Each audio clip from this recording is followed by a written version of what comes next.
একজন সচেতন নাগরিক কখনো তার আশেপাশে কেউ মাদক গ্রহণ করে এটি দেখে চুপ থাকতে পারে না। একজন সচেতন নাগরিক কখনো তার আশেপাশে কেউ মাদকের ব্যবসা করছে এটি জেনেও সে চুপ থাকতে পারে না। একজন সচেতন নাগরিক সে সকল সময়ে সর্বাবস্থায় সে মাদকের বিরুদ্ধে $0 থাকে। বর্তমানে দেখা যাচ্ছে আমাদের আশেপাশে মাদকের উৎপত্তি অনেক বেড়ে চলছে, যা এটি আমাদের জন্য খুব লজ্জার। এটি আমাদের জন্য খুব ভয়ঙ্কর একটি অধ্যায় রচনা করার এক পূর্বাভাস দেখা যাচ্ছে।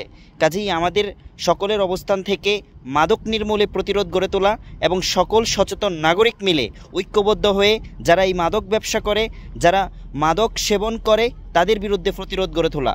প্রথম অবস্থায় আমরা তাদেরকে শুধরানোর চেষ্টা বা সুযোগ করে দেওয়া এবং তারা না শুধরালে আইনের আওতায় তাদেরকে নিয়ে আসা।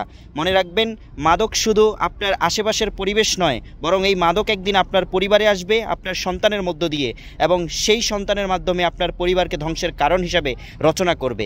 কাজেই আসুন, আপনি আপনার জায়গা থেকে একজন সচেতন নাগরিক হিসাবে, একজন রাষ্ট্রের একজন নাগরিক হিসাবে মাদক নির্মূলে আসুন আমরা সকলে ঐক্যবদ্ধ হয়ে ভূমিকা রাখি। আমার আশেপাশে যারা মাদক ব্যবসায়ী রয়েছে, আমার আশেপাশে যারা মাদক গ্রহণ করছে, আসুন তাদের বিরুদ্ধে আমরা প্রতিরোধ গড়ে তুলি।